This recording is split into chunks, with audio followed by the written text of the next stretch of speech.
So we acknowledge that there have been minor improvements in the policy for tree protection, but in our mind, as of right provision removes any real protection the municipal tree bylaws have.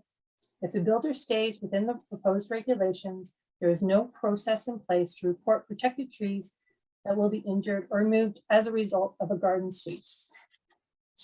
We're also concerned that many residents are not aware of this policy change, which is significant. The reported attendance for consultation was not well attended citywide. And when I speak to our residents one-on-one, they're startled by how big these proposed backyard houses can be on a 50-foot lot and the possible tree impact. We are concerned that the majority of residents have no idea that this is about to happen in their neighborhood. So to help us understand the consequences of garden suites, we invited Kathy Colbach and Barbara Mackey. Now, these ladies are the co-chairs of the Allendale Residents Association, which is a neighborhood in Barrie. The city of Barrie was an early adopter of garden suites, and residents were in the dark until excavators came in and started building big structures that were similar in scale or smaller to what is being proposed in Toronto and removing large protected trees. After resident outcry, the city of Barrie increased their restrictions and scaled back the permissions for garden suites to reduce the impact. We would like to avoid the negative impact that Barrie experienced. So we have invited Kathy and Barbara to speak about their experiences as residents and community leaders when the city of Barrie approved garden suites, what the city approved, the consequences, and the changes that were made to improve policy. It is our goal to ensure that everyone walks away from this meeting understanding the impacts to their neighborhood, and for the elected members and city staff to see opportunities to better the proposed policy based on the learnings from the Barrie experience. So I'd now like to hand this over to Barbara and Kathy. So ladies, welcome. So why don't you start with sharing a little bit about where you live in Barrie, where Allendale is, the history of garden suites in Barrie, and when you first learned that there was an issue. I will start off. So thank you so much for inviting Barb and I to speak with you and our previous meeting, learning about what's happening that's similar in our neighborhoods. And just for everyone that's on the call, I actually was born and raised in Mimico and moved to Barrie about 30 years ago. So I am very familiar with all of the, especially the Long Branch, New Toronto, Mimico, Port Credit, Alderwood neighborhoods. And I know that most of those neighborhoods are very similar to where we are in Barrie, which is Allendale. And Allendale is a historic neighborhood that was built around the rail that came from Toronto in 1853, I believe, was when the first train pulled into Allendale station. And it did not go to Barrie, it went to Allendale. And at that time, Allendale was originally a part of Innisfil before Barrie annexed us. I have been here for about 30 years, and I live in the Allendale neighborhood in a century home that is listed. And Barb also lives in a century home built in 1887, I believe. And actually, she's my neighbor, sort of kitty corner to myself. Barb, do you want to introduce yourself? Yes. Thanks, Kathy, and thank you for inviting us here today. We know that we will probably have a lot of neighborhoods in the province of Ontario reaching out to us as we have actually dealt with the negative impact of the houses and backyards that we like to call them. I have lived in Barrie for over 20 years. Also, as Kathy said, have a heritage home. One of the reasons that we have been trying to encourage people to list their homes on the municipal registry is so that they would acknowledge in the development of Barrie that it is a heritage home, and we were hoping for protection. What's happening with the garden suites is that we are actually losing that protection and having so many trees come down in our neighborhoods and changing the character of our neighborhoods. I'm happy to be co-chair of the Allendale Neighbourhood Association now been involved for a number of years. And Kathy and I spent a lot of time doing deputations and working with our city council in order to deal with the impact of things that come down the road like this and having to change our bylaws in order to try and protect our neighborhoods. So we first, really, we're starting to feel the impact of the More Homes, More Choices Act in probably the middle of 2020, when a couple of articles through social media and the news outlets hit our local paper and social media. We had, that's sort of when we first looked at it, and it wasn't in the historic neighborhood. It is, as Christine had mentioned, this is going to be citywide. This is not just about Long Branch or not just about the Allendale Neighbourhood Association, but it is going to be citywide. So nobody really understood what the impact was going to be until, one morning, a neighbor woke up to surveyors in the house, in the backyard of the house next door. They were surveying, and it was a Sunday morning. And when they were finished surveying, the excavator came in and started digging a big hole in the backyard. Now, of course, the neighbors had no idea what was happening because through planning, you don't really, unless there's a zoning bylaw change, which there was not, and that you were following the current bylaws, there was no need for any kind of signage. So no one knew what was happening. So of course, on one side of this hole is a beautiful historic bed and breakfast, and directly beside it, where Barb is standing, the lady with blonde hair and the big tree, that is church property. So that particular tree where Barb is standing is actually a boundary tree that straddles the two properties. And the Norfolk pine off in the distance is also a boundary tree. Now, both these trees were damaged. The roots were damaged considerably because they just went in with an excavator and started ripping. There was no policy in place to talk about how you needed to have perhaps an arborist come in and cut the roots so that they could regenerate. So potentially those two trees on those properties are damaged and will need to come down at a cost of approximately $9,000. The reason for the $9,000 is they have to bring in a hazardous tree removal crew with a crane to do this work. So that's a cost that is borne by you as the resident, not the person that's actually doing the digging in the building. So what happens is it becomes a civil matter. So that was a huge consequence. And then when you start looking at the size of the hole, you're wondering, wow, what is going to be built there? So there was a full finished basement built here they started this in July.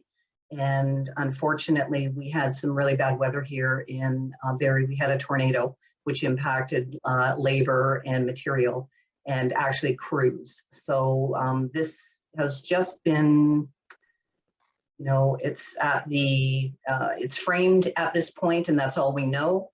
But that was the big eye-opening experience for us at that point. And when we tried to get answers from our city planning staff as to what's happening, well, they really don't have to tell you. Or depending on what's happening, what situation, there is a very small building permit put in a window. What we were finding and have been finding is those building permits were never put out. And then what are you going to do? You're going to go up and knock on the door of the primary property, which, by the way, is owned by investors and has 2 second suites in it. So the people that are living there are not the property owners. They're the investors that have swooped in and purchased up a lot of our properties. I guess, from our perspective, we certainly don't have an issue, and we are also supportive in Allendale specifically, but also throughout Barrie. Within our official plan policy, we've been supportive of second suites for many, many years, more than 10 years. And in our specific neighborhood, I would say 50% of our homes have second suites in them. So we're totally fine with that. But when we started to see the size of what was being built. We had a lot of concerns and a lot of discussions with our planning department, who were very helpful. But there was a lot of learning to be done on both sides. Barb, did you have anything to add at this point? Well, I also do have a second suite in my home. However, it was done through a renovation through a CIP grant through the city and dealing with the county of Simcoe. And it is actually a true affordable housing unit, which is based on the income of the renter. The issue we're having with this is that as much as we're trying to create affordable housing with the More Homes, More Choices Act, it has not done that. And we are seeing tenants that are being displaced, the tenants that have lived in our neighborhood, our well-established neighborhood for many, many years. Investors are coming in, buying the properties, they're being evicted so that they can get in new tenants paying. Our average rent, I think here in Barrie is around $1,900 a month. So we are losing our affordable housing to the More Homes, More Choices Act, because investors are able to build 3 units on one single family property. City of Barrie have done, investigated what's happening with the second suites and affordable housing. And at one point, the second suites, 90% of the rentals in 2017 were affordable. That dropped in 2018 and 19 to 70%. In 2020, we're now at 25%. It's no longer affordable. We've continued to see that trend. That's all been investigated. It's not creating affordable housing anymore, not with the rents that we have. And tenants who have been established for many, many years are losing their homes because investors want to come in and get $1,900 a month rent times 3.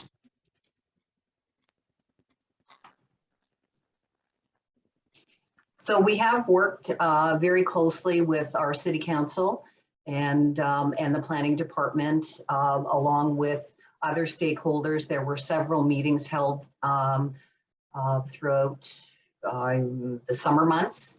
At least 2 or 3. We had the public meeting, people did deputations. It was really, really, really important. I can't stress enough how important it is that if you have concerns, that you reach out to your city council members, your planning department, to fully understand what is happening, your neighborhood associations, if you have one, and make sure you understand what's happening. Make comment on it. Our planning staff were very helpful and worked with us, because when they initially moved forward with this, they moved forward using the existing bylaws that were in place for accessory buildings, so i.e. garages. So our setbacks were really an issue, both backyard and side yard setbacks. We managed to change those with the city's blessing and council's blessing, as well as front yard setbacks and no basements. So, which would reduce the size of what we were seeing, because we have seen 2-story buildings with basements that basically are bigger in square footage than the primary home that they sit in front of.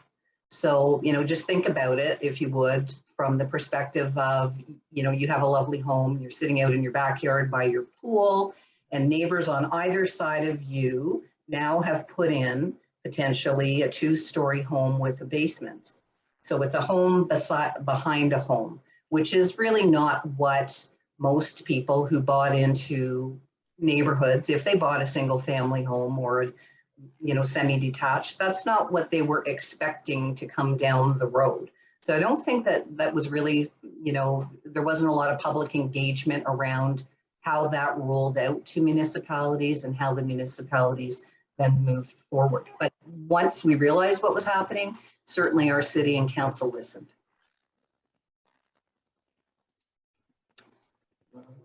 We found, obviously, other things to think about are the financial repercussions to neighbors.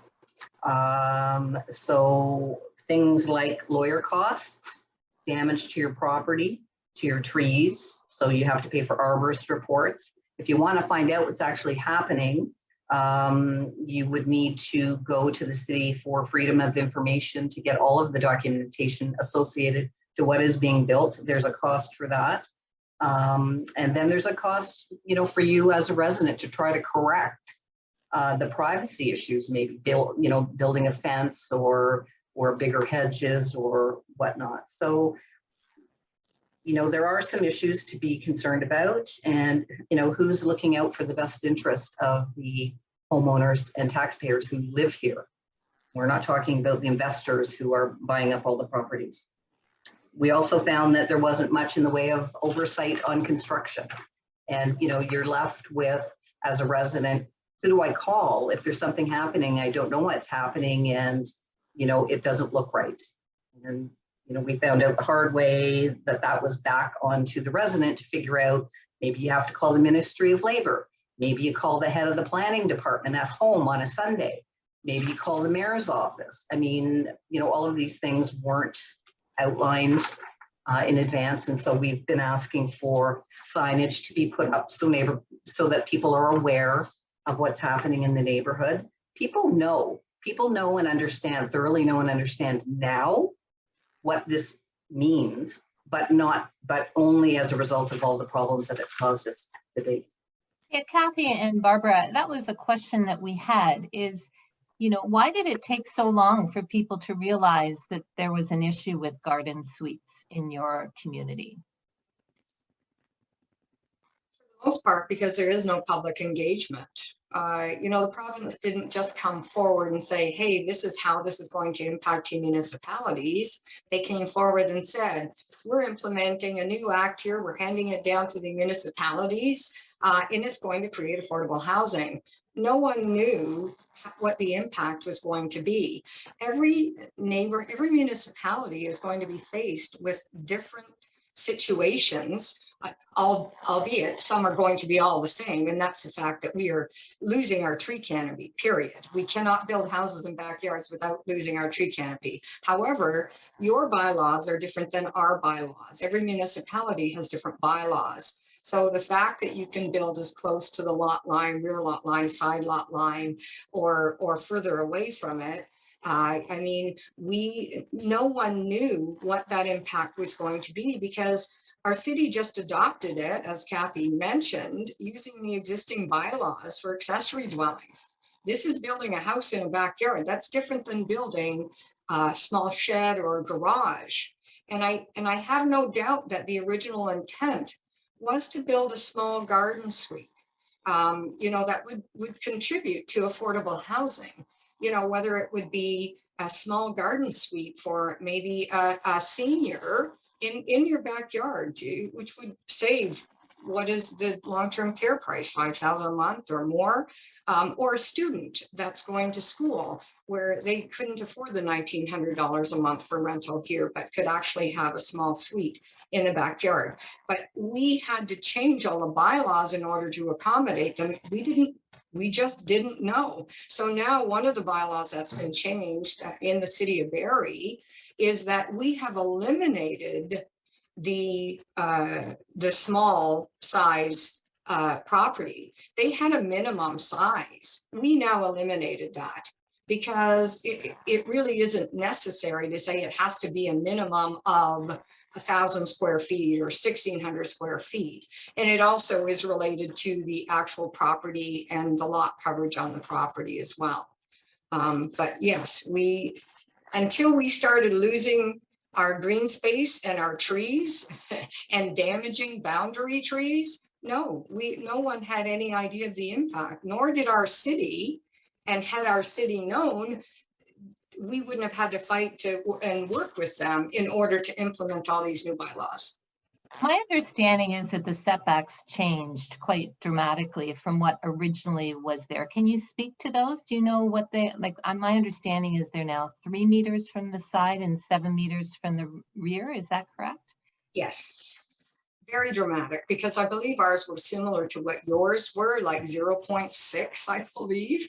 So we now have a minimum 3 meter, what do they call it, buffer, in order to respect neighbors. is what it's for. It's called a landscape buffer. So within that 7 meters setback from the rear lot line, there has to be a 3 meter buffer, landscape buffer, which is on from the rear lot line and the side lot lines. But initially we were like 0.6 meters, like you're right on the lot line. And again, damaging trees. Eliminating basements isn't going to stop that either, although it will help. Because we still have an issue where you'll be doing excavating in order to put in concrete slabs.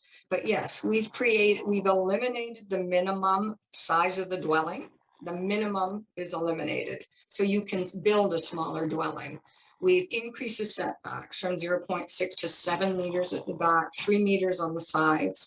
And our maximum height is 4.5 meters. So we hope that helps somewhat with privacy. You also instituted something they're subject to scoped site plan control. Yes. So what is a scoped site plan control, and how will that help? We hope it will help.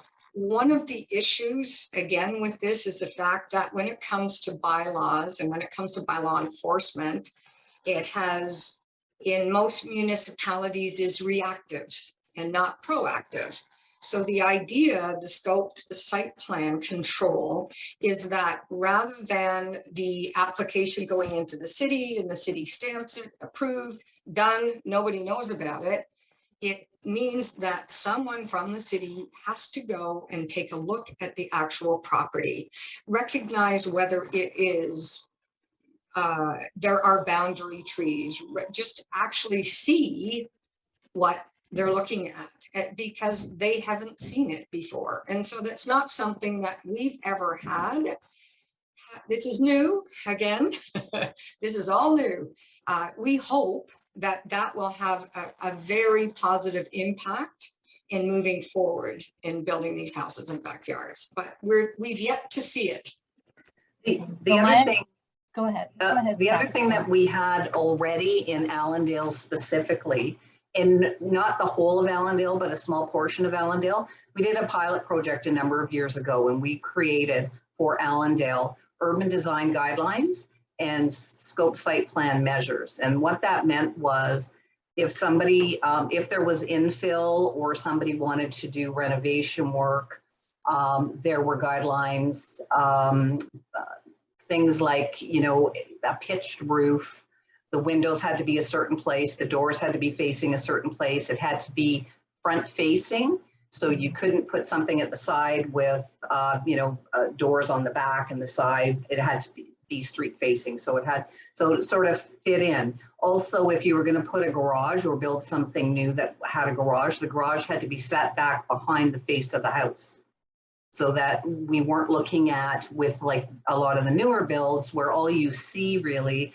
is at the front of the house, you'll see mainly garage and very little, you know, like porch area or front door. So we were trying to prevent that from happening and spoiling the character of the neighborhood, which is why people buy in our character neighborhoods, all of our character neighborhoods. I mean, you think about when you travel, you know, if you really like history and historic neighborhoods, people love that. That's a selling feature. So there's a few questions here we're going to start to take, and some of them I won't ask you the specifics about the Toronto questions because you won't be able to answer those. We'll have to get back to people on those. But here's one, is when there's boundary trees, the understanding is that one owner cannot unilaterally do something to the boundary tree and damage it. So aren't there procedures to prevent that from happening? No. That's why we've now implemented all of these bylaws. That's why we have someone going out with doing a scope site plan, because they don't know. we don't have all of our lots in Barrie unless it's a heritage tree. And unfortunately, we don't have anyone who's taken the time to go out and investigate heritage trees and designate them. If we have a heritage tree and it's designated, it's protected. Other than that, no trees are protected. Unlike Toronto, we don't even have a private tree bylaw. So we're trying to implement a private tree bylaw. It's staff is doing reports and setting out options, but they don't like the idea of the cost that's associated with administering a private tree bylaw. Recently, we had arborists show up at a historic home in Allendale, and they were there to take all the trees down, and all the neighbors literally ran outside and told them, no, you can't do that, because we do have one bylaw, and that bylaw is to protect woodlots. So those specific properties that they want to build, one person wants to build houses and backyards of both those properties back onto a public park that we have, city park, and there is a woodlot there. So the trees on those private properties are actually protected, but we have nothing to protect any trees, not boundary trees, not trees in backyards. We literally have nothing other than a woodlot bylaw. There's a couple of questions here about size. I just want to make one comment, just to maybe make a correction. There's two things. The site plan doesn't necessarily mean somebody is going to go out. What will happen in the process of the paperwork is they will be asking them to provide pictures, photos, and a diagram of all of the trees on the property, including the boundary trees. So that will be incorporated in the paperwork, which it never was before. Okay, so now there's paperwork that requires those trees to be identified and pictures then, Jen. Yes, yes.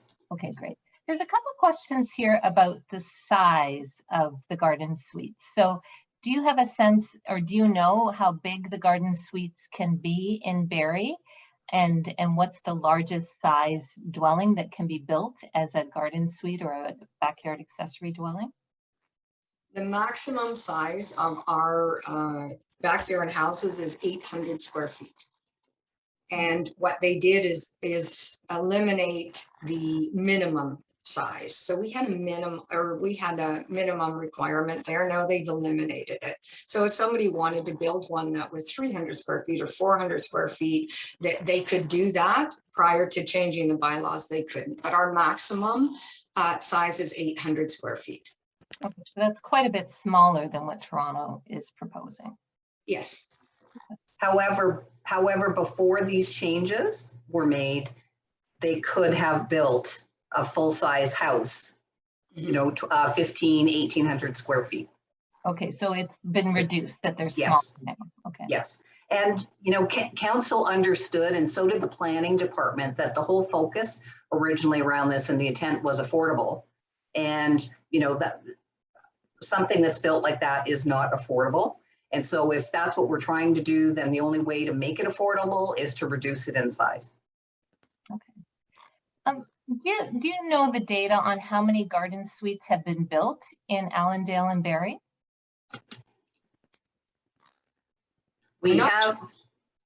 Go ahead, Kathy. Yeah, I was going to say, in all of Barrie, at this point, I don't know. We do know under the old bylaw, before these were changed, prior to October 4th, there are right now currently 49 permits that have been approved. So there's 49 more to come under the old regulation, and under the new, I don't have those numbers, but off the top of my head, I want to say we've got a fair number of, a lot of what was done was second suites as opposed to the creation in the backyard, but we have had conversions. So where there was perhaps an existing two-story garage on a property, what they've done is they've allowed that to be converted through variances and through some updates to administration on the bylaws.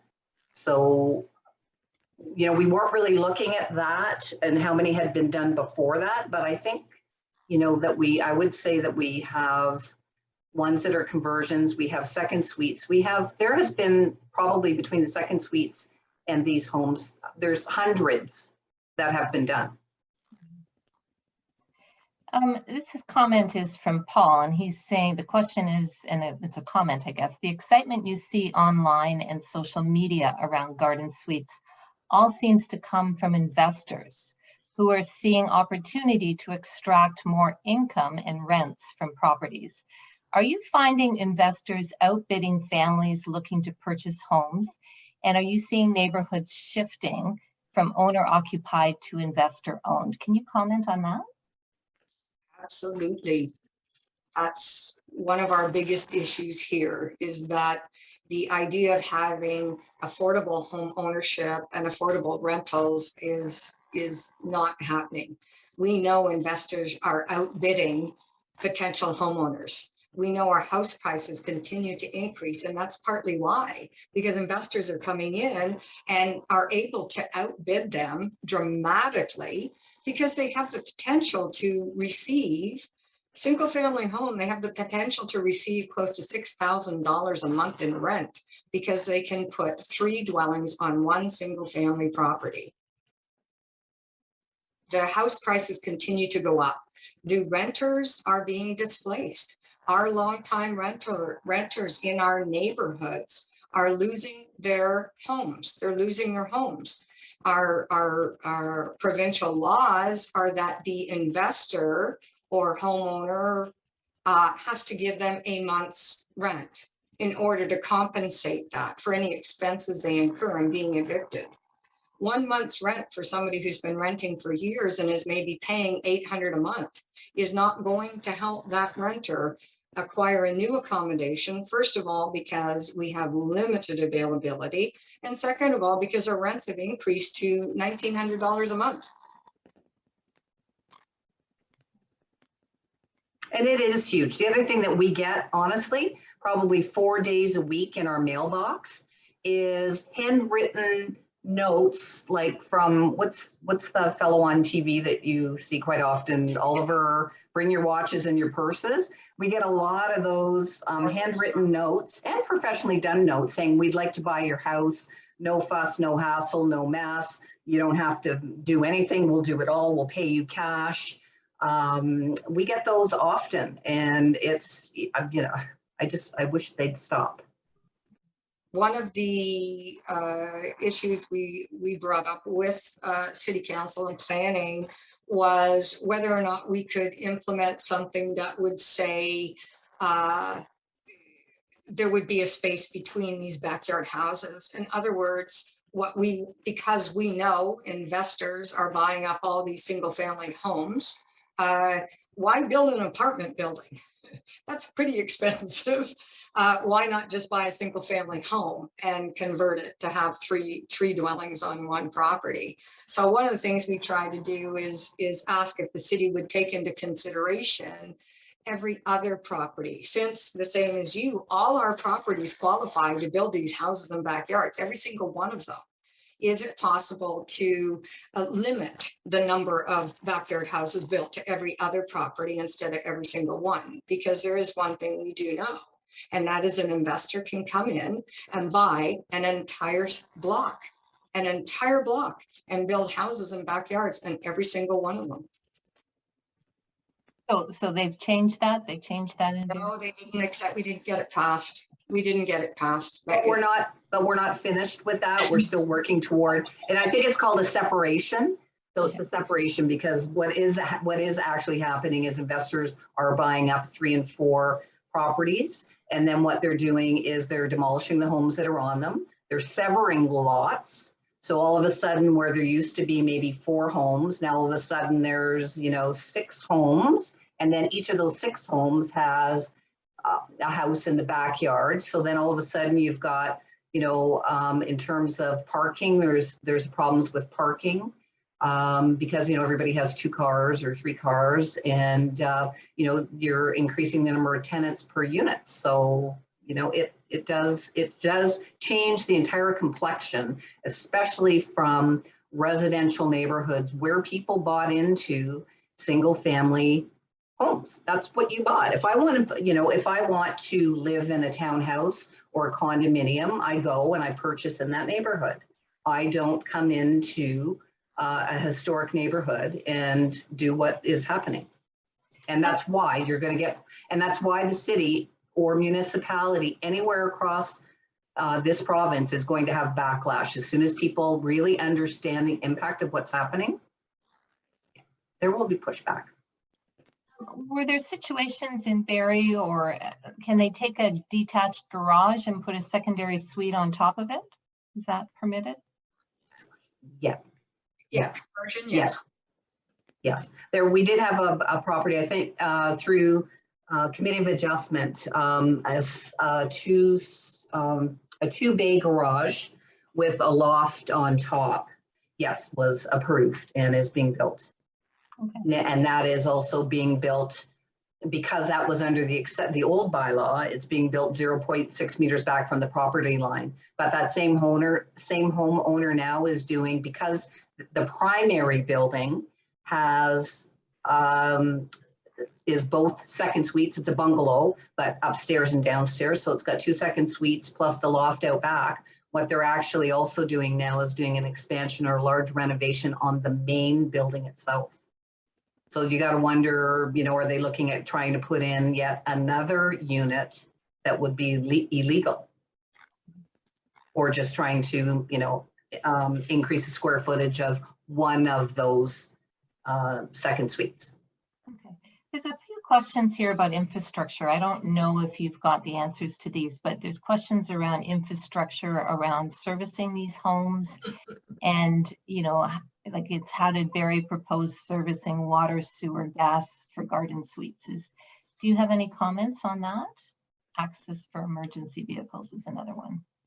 Yeah, and it does go through the proper processes. So it goes to each of the departments for comment when a second suite or an accessory dwelling is being built. So they do make comment on those as to whether or not, and I in fact attended a committee of adjustment meeting that because of the infrastructure and the way that it would have to be delivered to the back of the property, they could not approve it.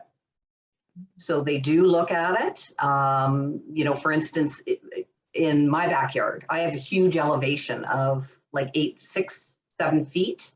So it would be really interesting to see how they would try to do infrastructure along the side of the property and then down to feed a property behind. I doubt very much whether our city would have approved that, but I have seen them turn some away. So it does circulate to all of the various departments, and it will go to the emergency services departments, and there are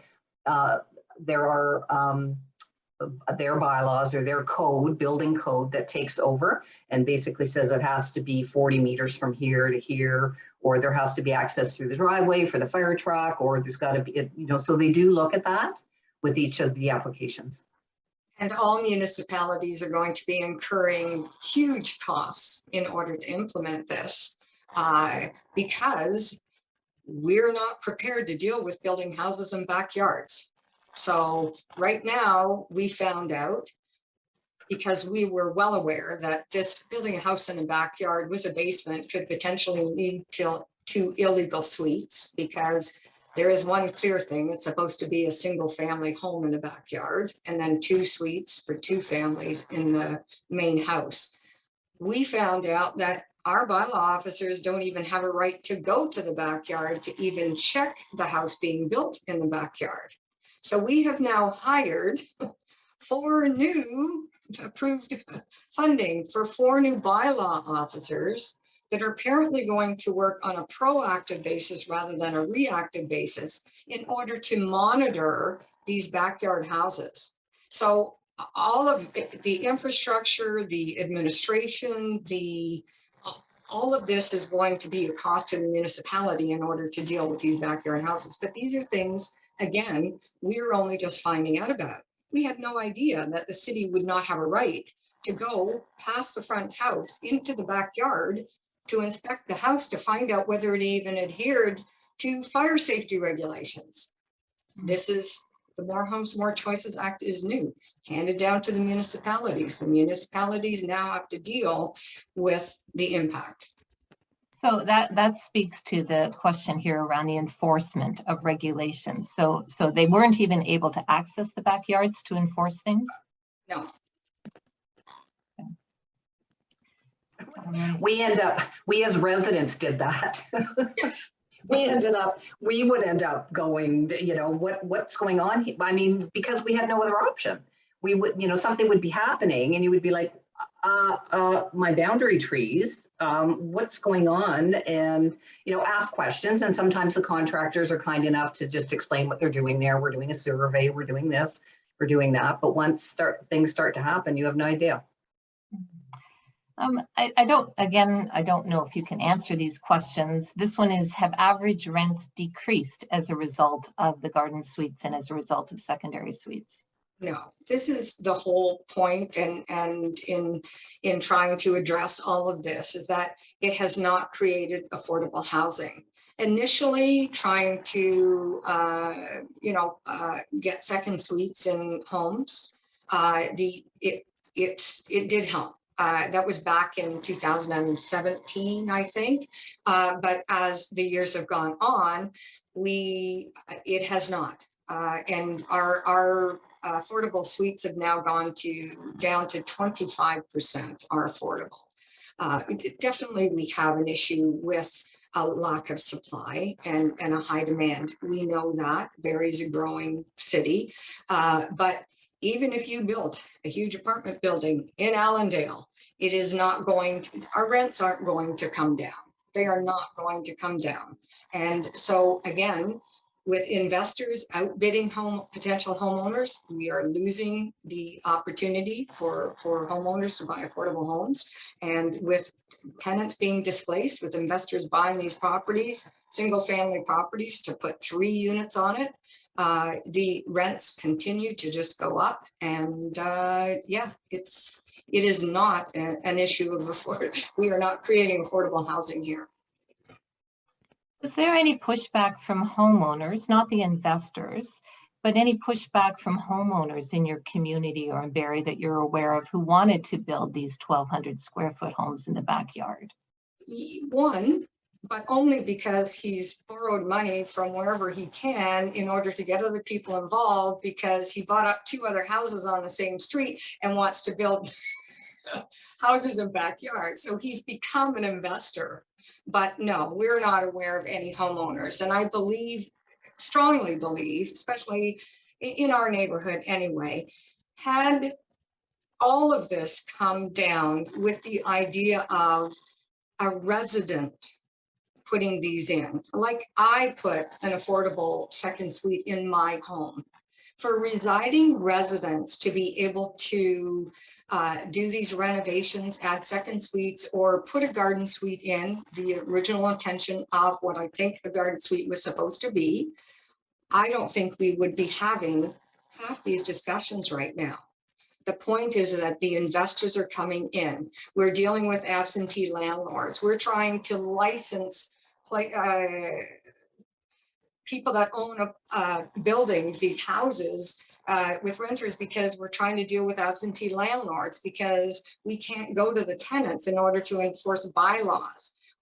Most of this is directly related to investors buying up these properties and absentee landlords. I don't know of any homeowners that would have an issue with this. And certainly, since they live in their homes and they live in their backyards, they would be unlikely to build something that is going to destroy all their trees and all their neighbors' trees as well.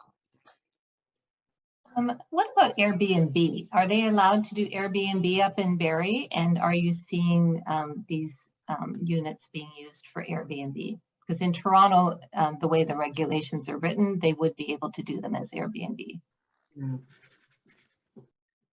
We don't have a lot of Airbnb units.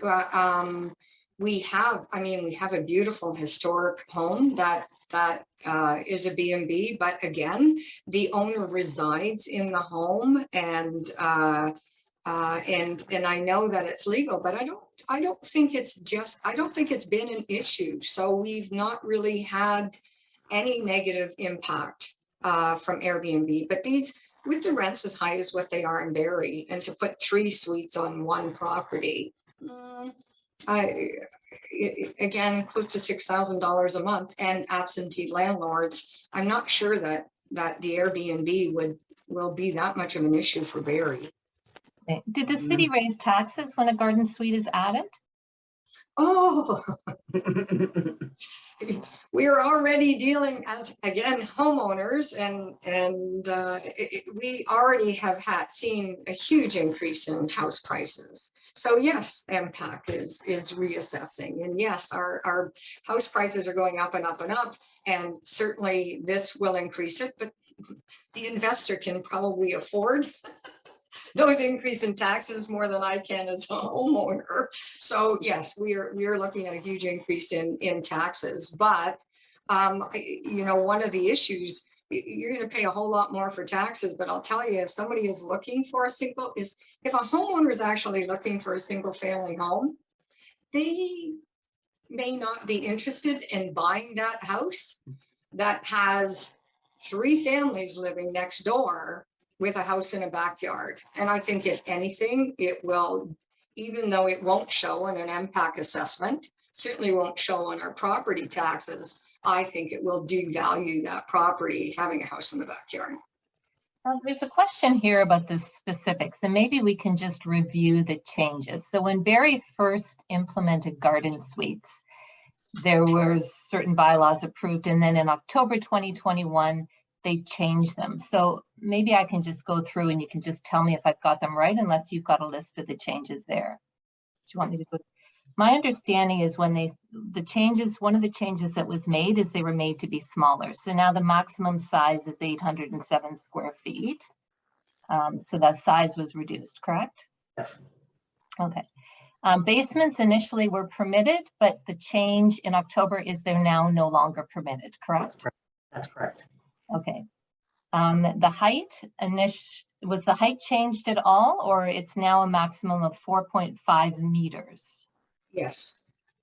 I don't recall what it was. What they had proposed originally, was 7 meters. Yeah. And they had been approving at Committee of Adjustment meetings, they had been approving up to 7 meters. And in October, they reproposed because there were conversations with the planning department. They reduced it back to 4.5. So before the change, it was 4 meters, but they were approving through variances up to 7 meters. Now what they've done is they've taken it back because there were still complaints about, privacy issues, it being so tall. It is now at 4.5. Okay.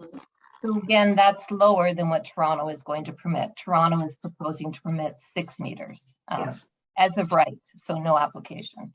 Yeah. Okay, the setbacks, then you said they increased the side and the rear setbacks. So That's now correct. 3 meters from the side and 7 meters from the rear? Yes. Okay. Yep. And So they those- put in the scoped site plan approvals, which details all the trees that are there.